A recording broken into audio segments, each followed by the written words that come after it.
sejam bem-vindos a mais um episódio do Saúde em Pauta, o programa de entrevistas do Jornal do Médico, sempre com qualificados e especialistas da medicina e saúde.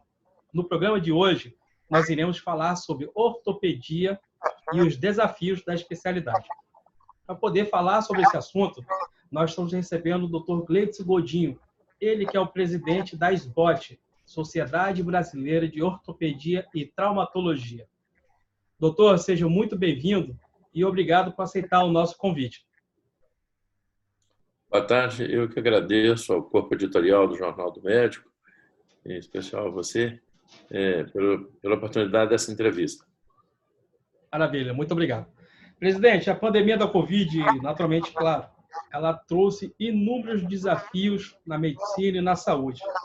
Porém, as entidades de classe elas tiveram e continuam tendo um importante papel para poder enfrentar o Covid e também auxiliar e ajudar os especialistas da área.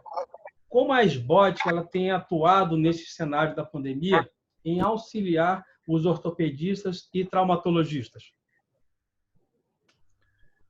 A Sociedade Brasileira de Ortopedia, por ser uma entidade científica e de finalidade de ensino e treinamento, ela não pode nunca fugir das bases científicas em tudo que faz, em todo direcionamento que tem. E, por isso, ela assume o compromisso da informação e da orientação dentro dessas bases científicas e agregada aos órgãos que são os reguladores e orientadores nessa direção. Tudo o que nós decidimos, né, e tivemos uma participação importante, especialmente eu participei participo de um grupo, né, de combate à Covid, que é ligado à Anvisa, a Associação Médica multi-institucional, tem representantes, especialmente infectologistas do Brasil inteiro, e infectologista consultor da Sociedade Brasileira de Ortopedia faz parte desse grupo, por indicação minha, inclusive. As bases científicas são sempre consultadas aí, um grupo altamente qualificado, científico, de infectologistas e de dirigentes de várias entidades médicas, representativas de várias sociedades. Aliado a isso, nós buscamos as orientações técnicas obtidas junto à Anvisa, Agência Nacional de Saúde, Associação Médica Brasileira e Conselho Federal de Medicina.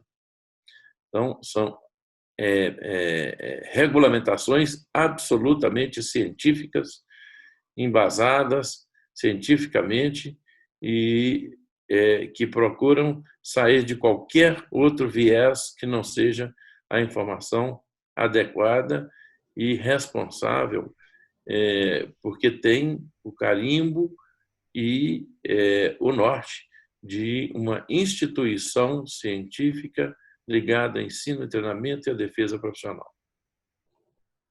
Perfeito. Presidente, ainda falando de Covid, a ANS ela teve que adotar novas regras no que se refere às cirurgias eletivas. Quais implicações que, neste cenário imposto pela ANS, foram acometidos aos ortopedistas e traumatologistas? E como a SBOT ela atuou com esse cenário de cirurgia eletiva e as cirurgias emergenciais? Nós, toda a categoria, como toda a sociedade, o mundo inteiro, né, viveu o impacto, além do epidemiológico, o impacto econômico que essa crise trouxe. E, obviamente, nós que somos cirurgiões, nós tivemos um corte na carne, que foi a necessidade, pela segurança do paciente, a nossa segurança, de cancelarmos todos os procedimentos eletivos, o que aconteceu até recentemente de uma forma radical. Posteriormente, houve uma abertura um pouco maior, mas estamos ainda com um controle muito grande que é necessário, já que nós até agora nós estamos todos cansados pela crise, como a população toda, mas nós não temos solução ainda para a doença, senão o nosso comportamento. Não temos medicamentos, não temos vacina, temos só como método de prevenção o nosso comportamento. E dentro desse comportamento médico e do ortopedista compreende a necessidade de nós fazermos uma racionalização da nossa atividade. As cirurgias de urgência não tem jeito. Essas continuarão sendo feitas, mas as eletivas nós ainda estamos, mesmo que tenha havido uma certa abertura mais recentemente, mas continuamos ainda com critérios, cada hospital tem seus critérios baseados na infectologia, né? Tem protocolos de rastreamento desses pacientes com exames feitos na admissão, no pré-operatório, e o fluxo de pacientes no bloco cirúrgico, o fluxo de pessoas, né, que circulam, que entram. Nós que trabalhamos com ensino e treinamento, né, estamos tendo que limitar o acesso de médicos visitantes, médicos alunos, que necessitam acompanhar os procedimentos, mas nós temos que limitar. Então, limitamos a quantidade, o fluxo. Houve um momento, até cerca de 2 meses atrás, em que nós radicalmente cessamos todas as cirurgias eletivas. Depois nós tivemos uma abertura parcial, em parte por essa necessidade de um protocolo rigoroso de profilaxia e, em parte, porque a própria população também já tem consciência disso, né?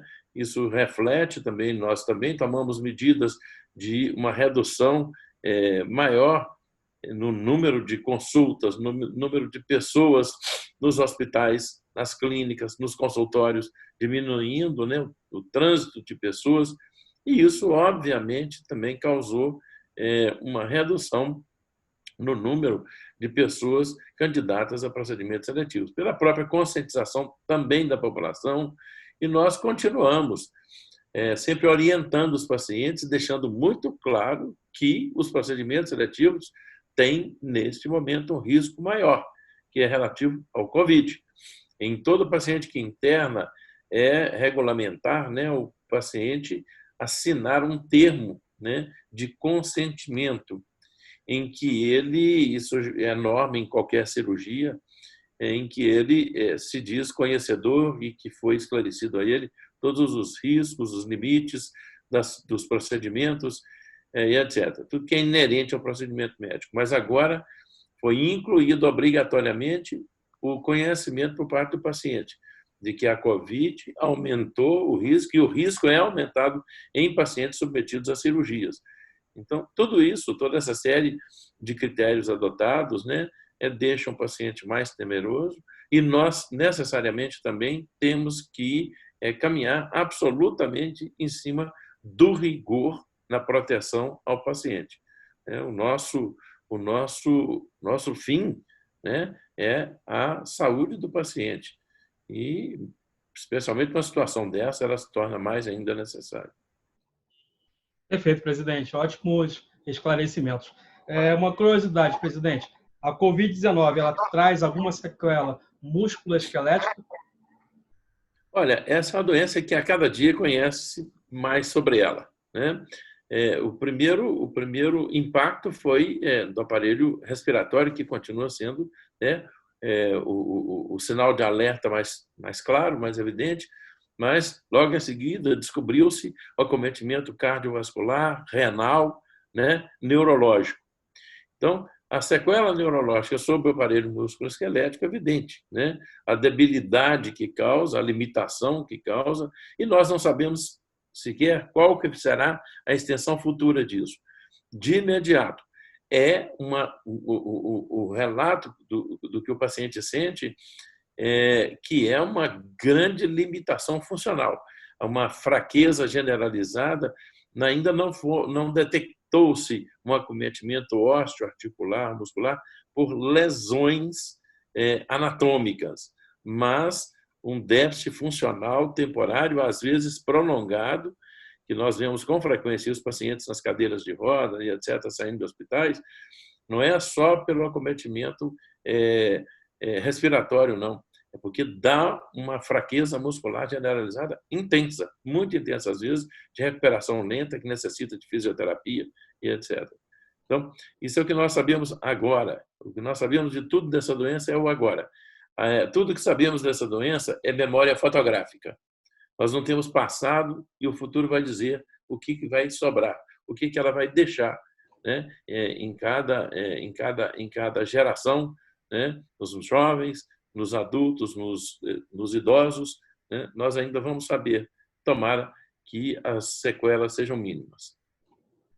Perfeito, presidente. Realmente a Covid-19 é muito desafiador e praticamente todo dia há uma novidade. É desafiador e vocês especialistas estão enfrentando muito bem para poder justamente levar um alento à saúde dos pacientes e que acabe tão logo essa pandemia, que saia tão logo a tão esperada vacina. Presidente, falando agora sobre ciência e fake news, como a SBOT ela tem se posicionado junto aos ortopedistas e traumatologistas e, claro, a sociedade de um modo geral, no presente contexto da infodemia, ou seja, a proliferação da desinformação e de contestação da opinião científica das sociedades médicas? Olha, no meio da pandemia, toda catástrofe, ela expõe o que há de melhor no ser humano, o que há de mais divino e o que há de mais diabólico no ser humano, verdade?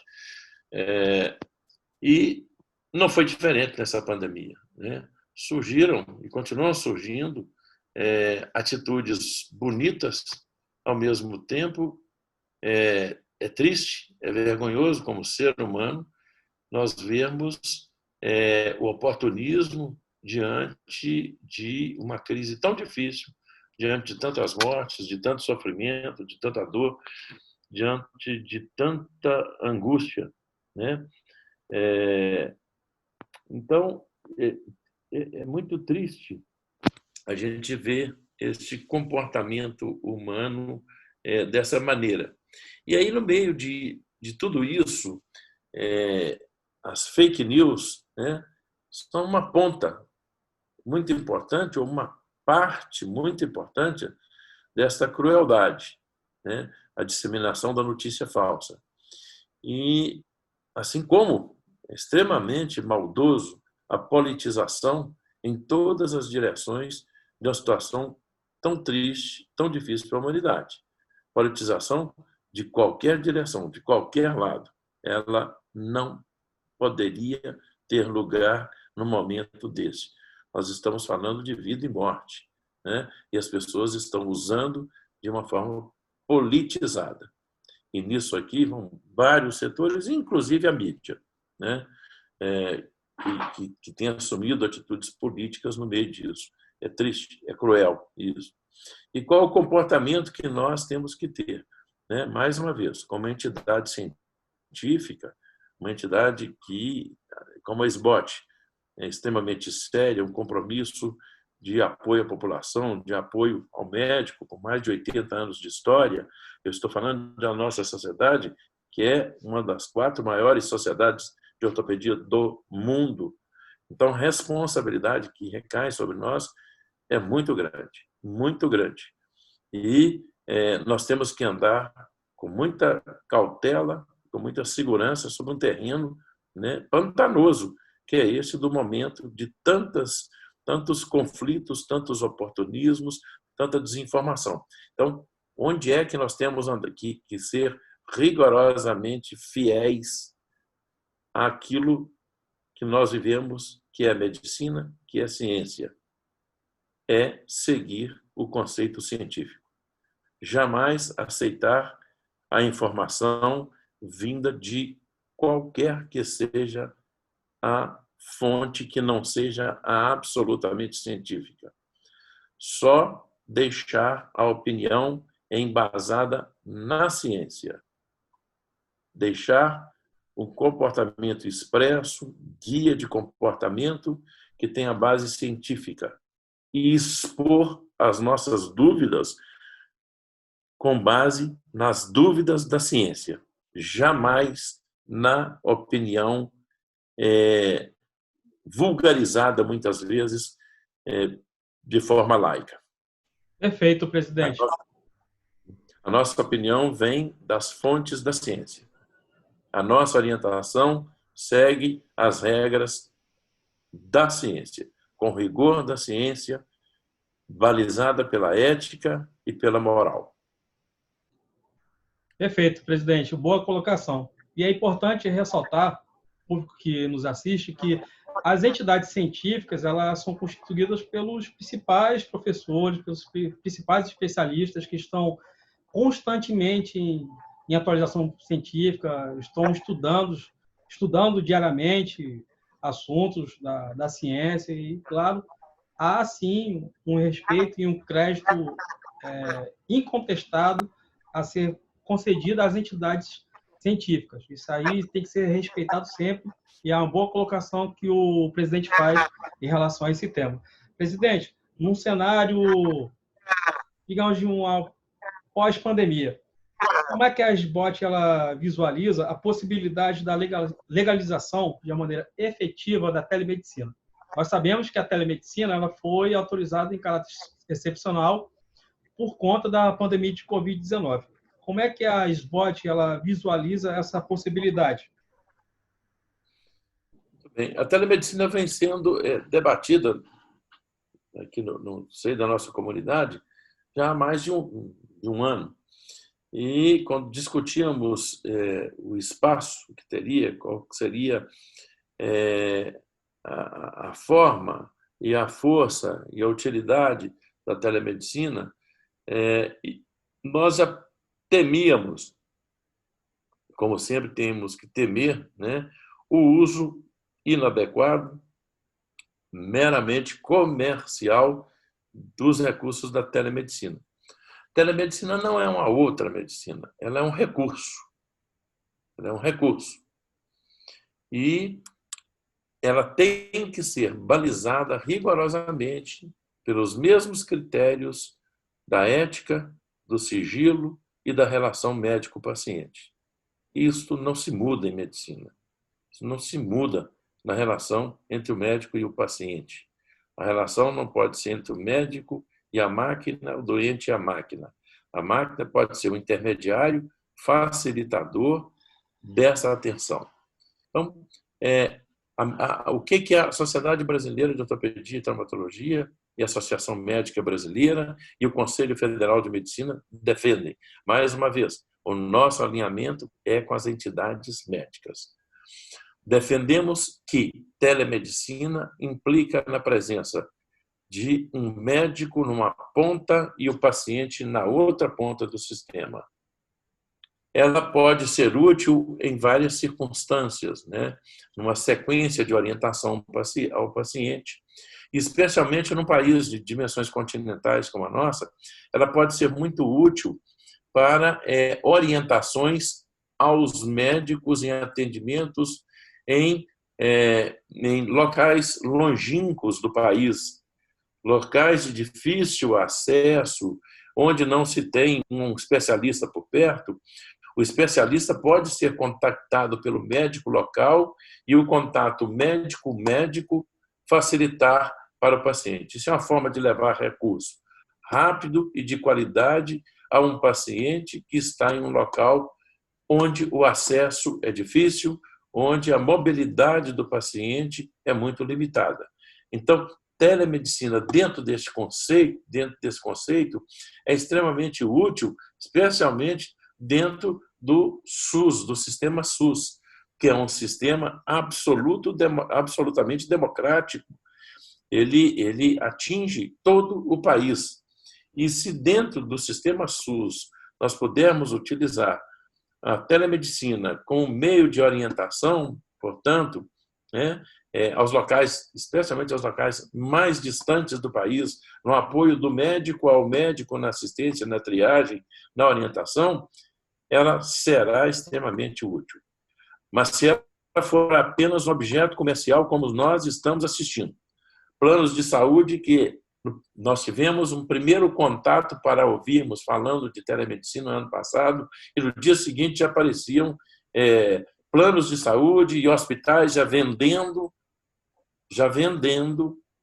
telemedicina como um produto de marketing. Isso nós não aceitamos, né? Aviltar a consulta, banalizar a consulta médica, porque a telemedicina não é a outra medicina, é uma forma de contato médico-paciente com as mesmas responsabilidades. A telemedicina tem que se basear em responsabilidade médica, sigilo médico, no arquivo médico e na relação médico-paciente. E na ética, ela tem todos os mesmos balizadores do contato direto pessoal médico-paciente. Os mesmos. Ela é apenas uma maneira de se fazer isso. Portanto, banalizar, tornar um método de baixo custo simplesmente porque ela não é presencial, é querer passar a mensagem de que o não sendo presencial pode ser minimizado. Não. Medicina é uma ciência única, uma arte única. E o nosso objetivo é o paciente, com todo zelo, com toda a responsabilidade, com todo o cuidado, com toda a ética, mas é a nossa relação com o paciente. Se nós podemos atingir o paciente com esses recursos através de um colega na outra ponta do nosso sistema, ótimo, e é isso que nós podemos nos prestar a fazer. Mas vender esse produto tão precioso que é a qualidade da relação médico-paciente, banalizada por planos de saúde, jamais. Perfeito, presidente. Boas colocações. Realmente, as pessoas têm que entender como é que é a diferença entre telemedicina, a consulta, e é como o senhor falou mesmo, algo que veio assim, para poder agregar. Não tem como substituir o contato médico-paciente. Veio para poder facilitar, não substituir, né, presidente? Exatamente, é para facilitar. Ela não é outra medicina, é a mesma medicina, facilitando o acesso, né? Melhorando a qualidade de vida de populações carentes e distantes, ótimo. Ou facilitando uma orientação na sequência de um atendimento ao seu paciente, sim, é possível fazer isso. Mas isso é uma consulta também, né? E merece todo o cuidado médico, legal e ético de uma consulta presencial. Todo contato do médico com o seu paciente, né, para orientação tem que ser balizado pela ética e pela responsabilidade médica, jurídica, né, científica, é a mesma coisa do presencial. Qualquer contato que seja pela telemedicina, ela tem que ser cercada dos mesmos critérios. Tá? E tem especialidades onde a telemedicina ela é mais limitada. Por exemplo, para você fazer um atendimento ortopédico, quando o exame físico é muito mais apurado, as manobras conduzem ao diagnóstico, é mais complicado para você falar em telemedicina. É claro que com o tempo vai avançar, né? Os recursos vão avançar, mas ela exige mais o contato do médico com o paciente, né? Agora, se você opera um paciente, e o paciente precisa de uma orientação pós-cirúrgica, ele mora muito distante, né? E você precisa de passar a orientação, ou saber como ele está passando, isso é uma consulta médica, mas que pode ser feita como orientação, né? Orientação através da telemedicina é ótimo, mas o exame físico não substitui o exame físico, presencial do paciente ortopédico. Perfeito, presidente. Bom, o mercado de trabalho da medicina tem passado por inúmeras transformações por conta de avanços científicos, tecnológicos e outros mais.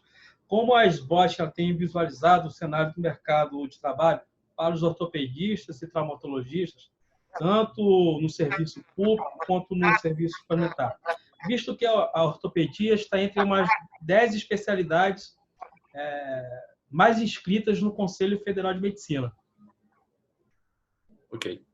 Então, vamos aqui. São dois cenários distintos. A saúde pública e a saúde suplementar. A saúde pública é o cenário SUS, né? E nós temos discutido muito o cenário atual e o pós-pandemia no SUS.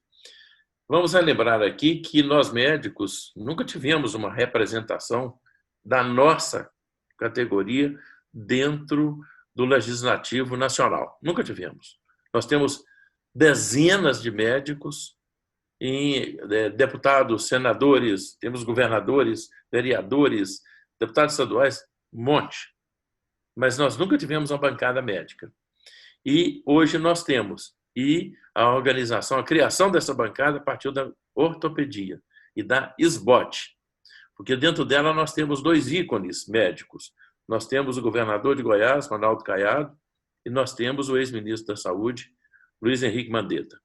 Esses dois parlamentares, ortopedistas atuantes, eles nos ajudaram a criar uma frente parlamentar, porque eles vivenciaram o tempo todo essa ausência de quem possa nos defender no Legislativo. E nós sabemos, no meio de tantas necessidades, tantas reclamações, tantas solicitações, mas quem cria leis são eles, né? É o Legislativo. Não adianta a Sociedade Brasileira de Ortopedia ou qualquer outra sociedade de especialidade ser requisitada pelos seus membros para modificarem leis, para criarem novas diretrizes. Quem cria lei é o Legislativo.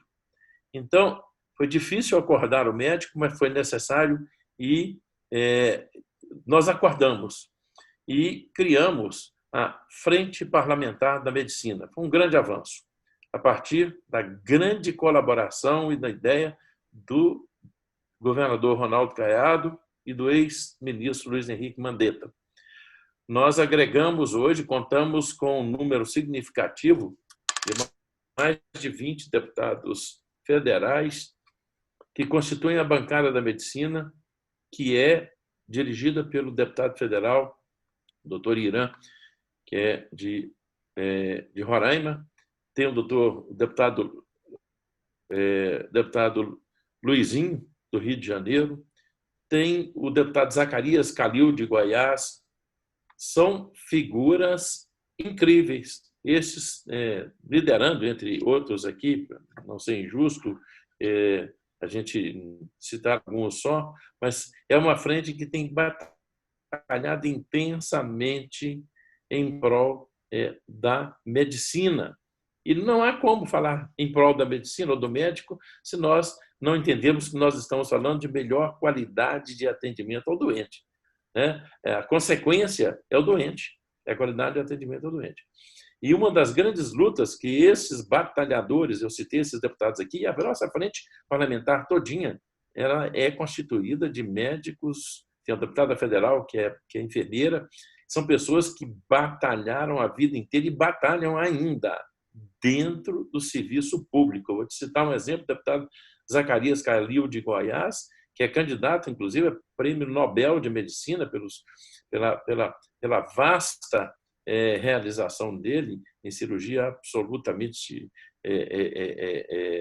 espetacular, de separação de gêmeos siameses. Ele tem uma experiência, uma técnica fantástica, tudo realizado dentro do SUS.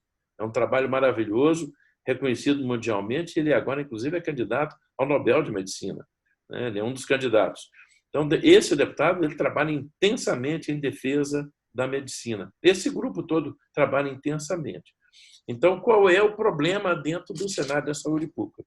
O SUS, que já vem sacrificado a vida inteira, porque é um sistema audacioso. Ele, nenhum país do mundo, exceto a Inglaterra, com o National Health Service, que criou no passado esse sistema amplo nas mesmas bases. O SUS foi criado com a filosofia do National Health Service da Inglaterra, mas esse próprio serviço já tem sofrido as consequências do custo da medicina. E o SUS, num país grande, né, e com limitações econômicas como o Brasil, foi muito mais audácia. Mas o SUS se mostrou eficiente, especialmente agora na pandemia. O SUS foi o grande irradiador da atenção médica para o Brasil inteiro. Tem limitação? Tem, enormes. Não tem verba suficiente, os insumos são caríssimos, o custo da saúde é caríssimo. Mas o SUS está servindo como base do planejamento. Então, no cenário atual, o SUS, que já sofria com a carência de recursos e de insumos e de vagas hospitalares, ele está sofrendo muito mais, porque teve que abarcar toda a atenção, ou principal atenção ao Covid, né? E para o futuro, nós temos hoje estagnados centenas, milhares aí, de casos cirúrgicos eletivos que estão parados, porque as vagas e os recursos do SUS estão dirigidos para o Covid. Mas esses pacientes terão que ser atendidos após a pandemia. Passado esse pico da pandemia, esses pacientes têm que ser tratados e eles estão, aliás, piorando as patologias porque não estão tendo acesso, não tem condição de tratar, eles são eletivos e a urgência é o Covid. Então, nós estamos diante de um panorama difícil. O SUS vai ter que ter vaga, verba, locais de atendimento e profissionais médicos. E aí não é politizar medicina, porque médico de qualidade é o que o paciente precisa, médico com formação adequada. E não, enquanto esse grupo trabalha pela qualidade médica, outros políticos vêm trabalhando para um revalida lá, ausência até de revalida, para que médicos formados em escolas do mais baixo nível científico, mais baixo nível de ensino nas fronteiras aí do Brasil, né? Do lado de lá da vasta fronteira sul-americana, querem dar a eles o título de médicos, quando, na verdade, não tem na mínima condição de exercício da profissão. E aí é o que a pergunta que vem. Você, deputado, empregaria, você, governador, e você que está aí no Ceará, nós temos o famoso consórcio de governadores do Ceará, dentro desse objetivo de politização, querendo fazer derrubar o Revalida, que é o método de validação do nível de conhecimento de formação do médico. Eles querendo derrubar, já entraram com várias ações, né? A Justiça Federal derrubou, eles recorreram, e especialmente Norte e Nordeste, empurrando esse mais baixo nível. Saúde e vida não é brinquedo. Você não entrega o seu carro para um mecânico de baixo nível porque você sabe que sua vida estará em risco. Imagina a sua saúde da sua família. Você entregaria a sua família para as mãos de um profissional de péssima formação? Então, isso é politizar a coisa, é empurrar com o nome de médico para enganar a população. Contra isso, nós lutamos.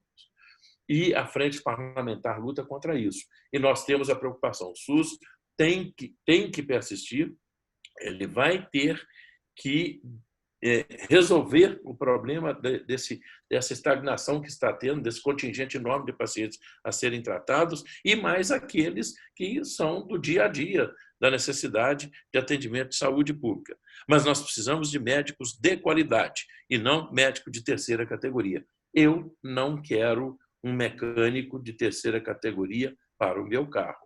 Jamais. Ninguém quer nada de terceira categoria para a sua família, não é verdade? Quanto à saúde suplementar, por outro lado, ela passou por um momento também em que os procedimentos diminuíram e, de uma forma estranha, nos últimos 2 dias, que felizmente foi barrada, né? A Agência Nacional de Saúde e outros órgãos barraram a tentativa, inclusive, de aumento de valor de mensalidade para os planos de saúde. Isso é escandaloso, no mínimo. Escandaloso por quê? Nós paramos um tempo enorme de fazer cirurgias eletivas. Isso diminui quantidade de gasto com internação, com implantes. Isso é caríssimo, implante, né? Com todo o atendimento médico. Paramos, por causa disso, com exames de laboratório, as internações como um todo. Por que o plano de saúde tem que aumentar?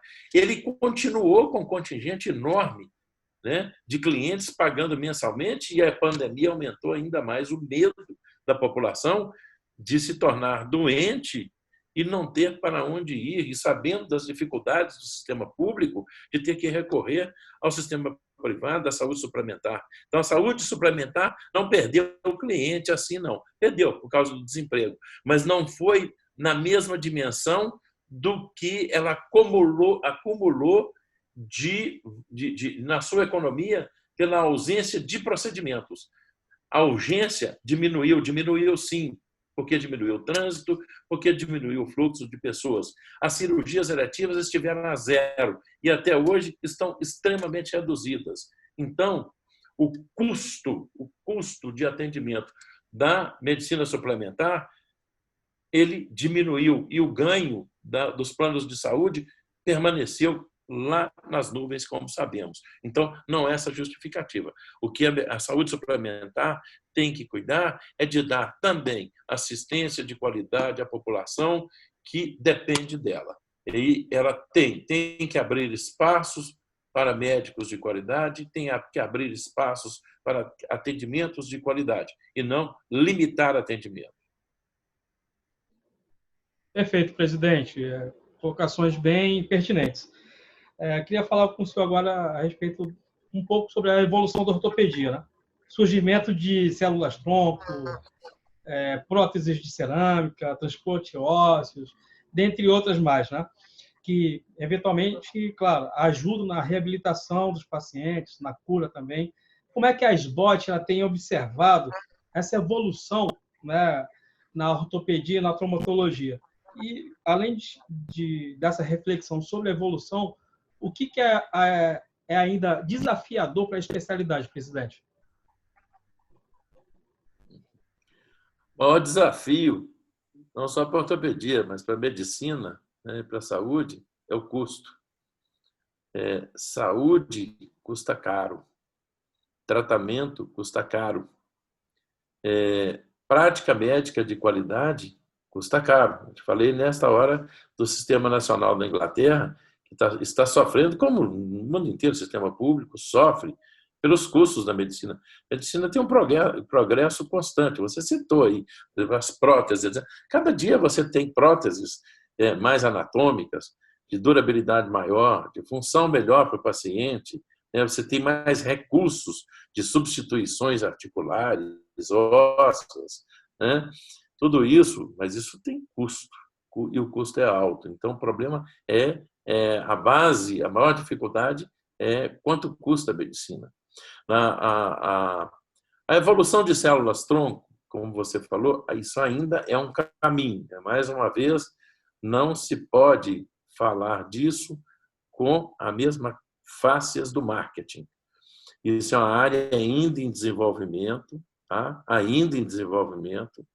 Não tem nada que se comprove que tem célula-tronco fazendo milagre de injeção de concentrado de plaquetas na articulação, isso não está inserindo célula-tronco nenhuma. Então, a gente tem todo cuidado. A manipulação do termo célula-tronco tem sido muito grande por profissionais de áreas que nem são áreas médicas.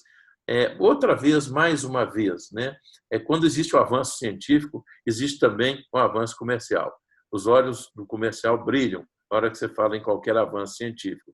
Por isso, a Sociedade Brasileira de Ortopedia e Traumatologia, ela criou um comitê dentro da sociedade, que é um comitê dedicado a essa medicina, né? Ao tratamento biológico através desses meios de pesquisa com fator de crescimento, com célula-tronco, para poder colocar regras, bases científicas nesta evolução, com clareza, com a devida clareza, de que não existe esse milagre ainda, isso é um caminho, ainda não chegamos no objetivo final. Existem tratamentos ainda, tanto que ainda está o tratamento com o que é reconhecido é o tratamento experimental ainda, né? E não da forma como muitos querem e disseminam a propaganda de uma forma muito comercial. É um caminho, o uso da célula-tronco, se Deus quiser, será um caminho no futuro, será uma verdade no futuro, né? Em algumas áreas na saúde, o avanço já existem evidências maiores. Em ortopedia, ainda com muito cuidado em algumas áreas da ortopedia. A evolução de próteses e de substituições articulares, esta é alta. Quero chamar a atenção aqui o seguinte: nós não só somos a quarta maior sociedade de ortopedia do mundo, somos também conhecidos e respeitados no mundo inteiro pela qualidade da ortopedia brasileira. Nós temos profissionais de ponta, que são referências no mundo inteiro, nas várias áreas da ortopedia. Coluna, ombro, joelho, mão, pé, que são as subdivisões de quadril, as subdivisões, né, de subespecialidades dentro da ortopedia, em todas as áreas da ortopedia. Nós temos dezenas de cirurgiões que são reconhecidos por seus trabalhos, por suas publicações científicas, pela qualidade da medicina que fazem, o mundo inteiro reconhece. Apesar de nós estarmos dentro do Brasil, um país com limitações de ordem financeira. Mas somos profissionais do mais alto nível. Mas, é claro, dentro da ortopedia tem níveis variados. A SBOT, Sociedade Brasileira de Ortopedia, ela é um filtro de qualidade.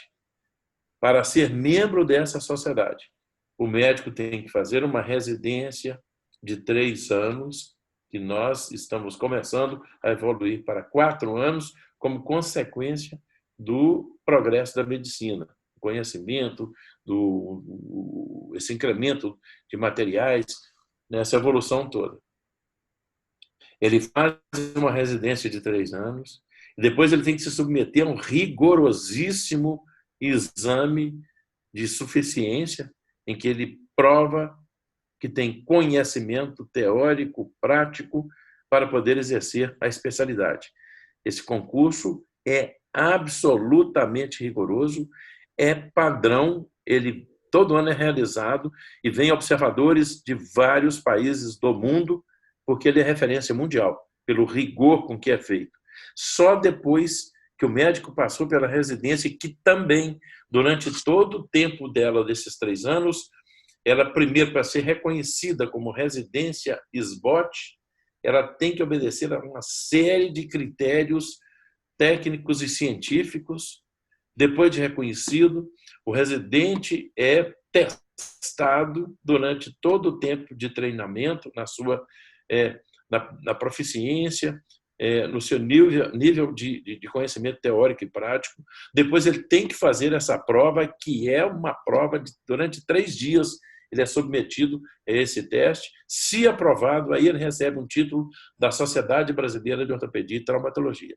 Ou seja, existe um rigorosíssimo filtro de conhecimento científico, de prática, de conhecimento teórico e prático, para entrar no exercício como médico da Sociedade Brasileira de Ortopedia e Traumatologia.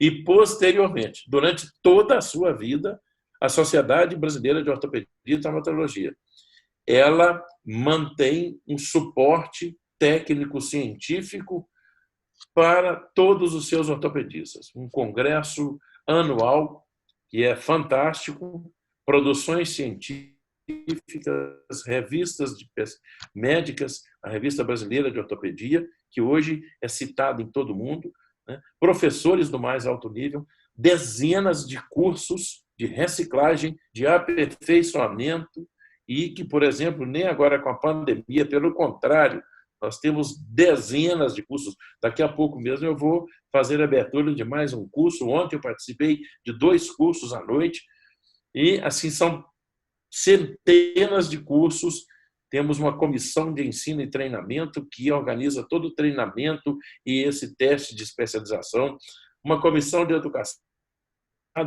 que baliza toda a pesquisa em ensino médico e um departamento de defesa profissional que, na minha gestão atual, aliás, ele é comandado por um médico que é também advogado atuante, muito atuante e do mais alto nível. Um médico, já foi chefe de residência, que é monitor de residência e que é uma ponta, doutor Fernando Oliveira, lá de Curitiba. Então, nós temos esse cuidado, e são vários órgãos dentro da SBOT para monitorar ensino, treinamento, defesa profissional, suporte ao médico. Então, quando você vai a um ortopedista, ou quando a população vai procurar um ortopedista, que seja aconselhado. Procure saber se o seu médico é um médico credenciado pela Sociedade Brasileira de Ortopedia e Traumatologia. E, se for, ele terá um número no seu carimbo, que é um número que se chama TEOT, que é do Teste de Especialização em Ortopedia e Traumatologia. É o número que o identifica como médico SBOT. Se ele é um médico SBOT, ele passou e passa por todo esse crivo de qualidade científica. Perfeito, presidente. Realmente a SBOT ela é reconhecida mundialmente por essa seriedade que ela leva com seus especialistas, claro, né, o benefício que isso leva para a saúde da população. E parabéns pela atuação que a entidade vem fazendo em prol da nossa saúde e, claro, também pelos especialistas. Presidente, a gente está praticamente aqui chegando ao fim do nosso programa, referente ao Dia do Ortopedista. A gente sabe que em mês de setembro é comemorado o Dia do Ortopedista e do Traumatologista. Quais reflexões o senhor faria a respeito dos desafios e conquistas da especialidade até os dias de hoje? E o que a SBOT ela vislumbra para os próximos anos da especialidade em termos de futuro?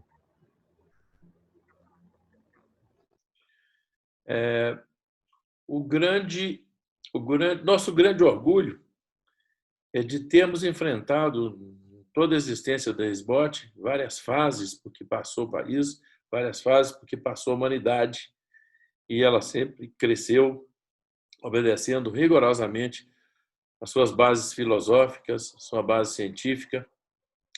E este ano,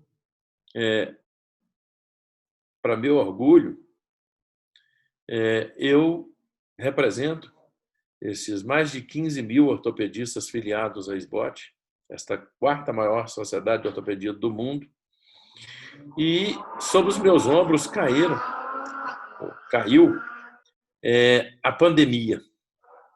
A pandemia foi um tsunami que caiu sobre nós de repente, derrubou todo o planejamento de tudo que tínhamos, e uma instituição tão grande como esta, não é fácil você reestruturar. E nós reestruturamos, estamos tendo um momento, a despeito de tanta dificuldade, ele é espetacular, porque nós enfrentamos a pandemia, nós nos reorganizamos, nós nos planejamos bem, mudamos totalmente o conceito de todos os nossos grandes eventos, como o próximo Congresso Brasileiro de Ortopedia e Traumatologia, que será totalmente online, a primeira vez na história da ortopedia, o congresso totalmente online, será realizado entre os dias 10 e 13 de novembro próximo. O próprio concurso para obtenção do título de especialista, um tremendo desafio de examinarmos mais de 1.200 candidatos, com todo o rigor científico, rigor jurídico e tudo feito online. Nós estamos utilizando, por exemplo, para o Congresso Brasileiro de Ortopedia, uma plataforma norte-americana, que é do Instituto, é o Mark Institute, que é super respeitado mundialmente. Nós contratamos essa plataforma para levarmos um congresso virtual com a mais próxima possível e que existe semelhança com o presencial. E, da mesma maneira, o concurso de título de especialista terá toda a segurança técnica, jurídica, por uma plataforma. Vejam o tamanho do nosso esforço. Nós estamos contratando uma plataforma que tem inteligência artificial para detectar qualquer tentativa de corrupção no meio, seja pelo candidato ou quem for, durante a realização do teste. A nossa seriedade está acima de tudo. Nós, nesse momento, e falando do Dia do Ortopedista, eu só tenho a dizer do nosso orgulho, de uma sociedade que é respeitada, que foi respeitada, que é respeitada e que será sempre respeitada no mundo inteiro. Presente, proativa, nós mudamos todo o nosso rumo quando o mundo mudou. O novo mundo é um novo mundo também para nós. Como eu te disse no início, tudo que se faz agora é memória fotográfica. Nós não temos passado, nós temos responsabilidade pelo futuro. Nós estamos pensando no futuro, sem o nível que a gente tinha de referências no passado, porque olhávamos pela experiência passada e projetávamos o futuro. Hoje nós olhamos para o presente e estamos vislumbrando o futuro com responsabilidade. Mas creiam os ortopedistas, só tem medo quem não tem fé. E nós temos fé. Fé em nós mesmos, fé na nossa capacidade de trabalho, fé na nossa coragem, fé nos nossos princípios científicos, morais e éticos, fé no compromisso com a população, fé no nosso juramento de amor à humanidade, fé de que nós teremos sempre um lugar dentro da humanidade, um lugar a ser respeitado pelo que fazemos em prol da própria humanidade. Estamos prontos para enfrentarmos, mesmo com sofrimento, que nós tivemos nesse ano, de vermos mais de 120 colegas falecerem em decorrência do Covid. Mas nada vai nos deter. A nossa fé é maior do que as dificuldades. Fé, trabalho, coragem. É isto, é esta mensagem que eu passo como representante dos mais de 15 mil ortopedistas filiados à Sociedade Brasileira de Ortopedia e Traumatologia. Perfeito, presidente. Ótimas colocações. A gente está chegando aqui ao fim do nosso programa. Queria que o senhor falasse só mais um pouco do Congresso das BOT, que a Modernidade vai ser 100% digital e, claro, as suas mensagens finais. Exato. Nós já tínhamos, no início desse ano, né, todo o Congresso nosso planejado.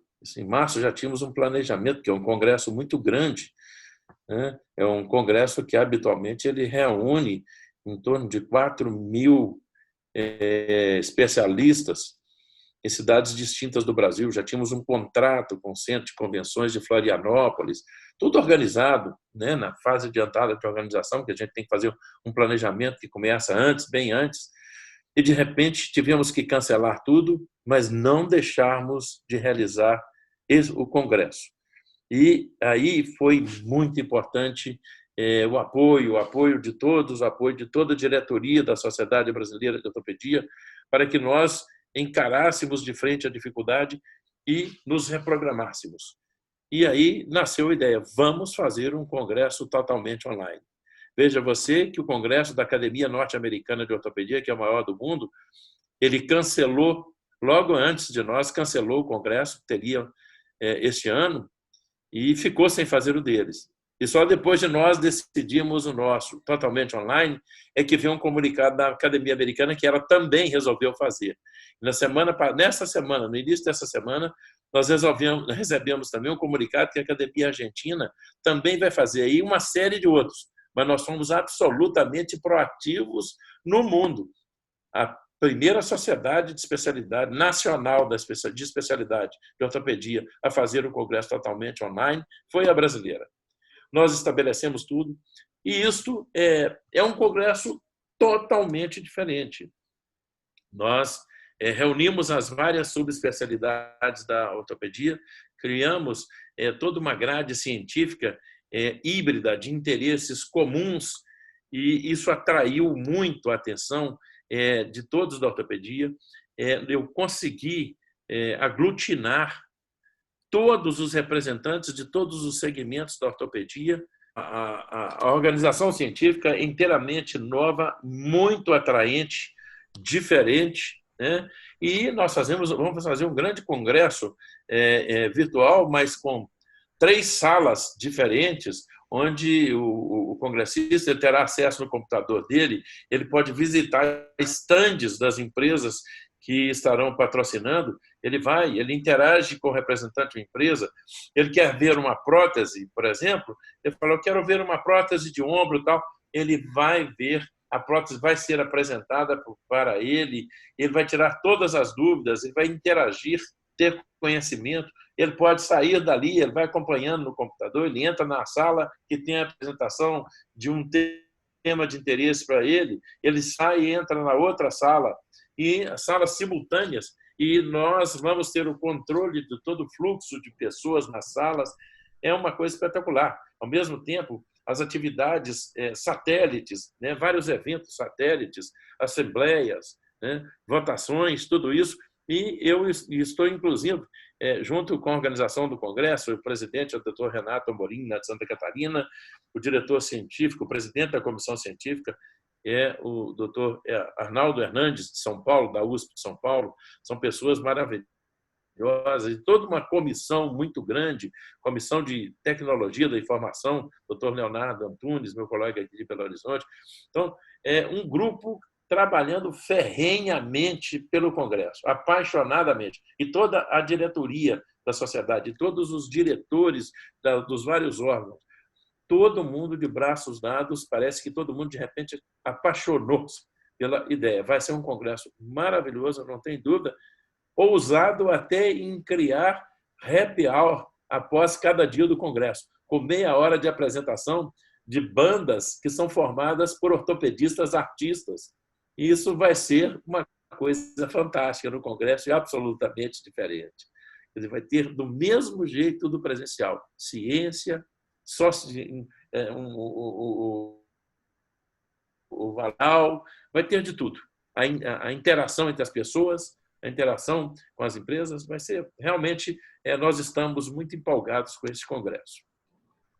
Maravilha, presidente. É isso aí.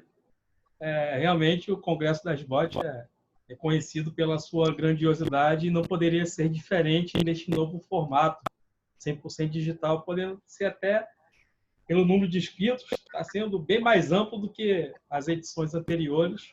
E bacana, muito, muito importante vocês terem mantido a possibilidade de os especialistas poderem fazer a atualização científica. Porque a pandemia está aí, as outras doenças continuam e vocês têm que continuar sempre estudando, né, presidente?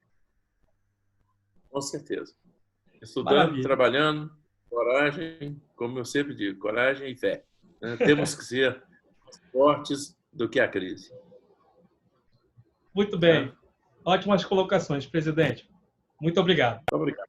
Bom, e assim... Estar com você. Maravilha. Nós que agradecemos. E assim nós encerramos mais um episódio do Saúde em Pauta, o programa de entrevista do Jornal do Médico, sempre com qualificados especialistas da medicina e saúde. Agradecemos a presença do Dr. Gleidson Godinho, presidente da SBOT, por poder participar da nossa entrevista, também a audiência do nosso público. E se você gostou desse conteúdo, deixe seu comentário, compartilhe com seus contatos, ok? Use máscara e até o próximo episódio.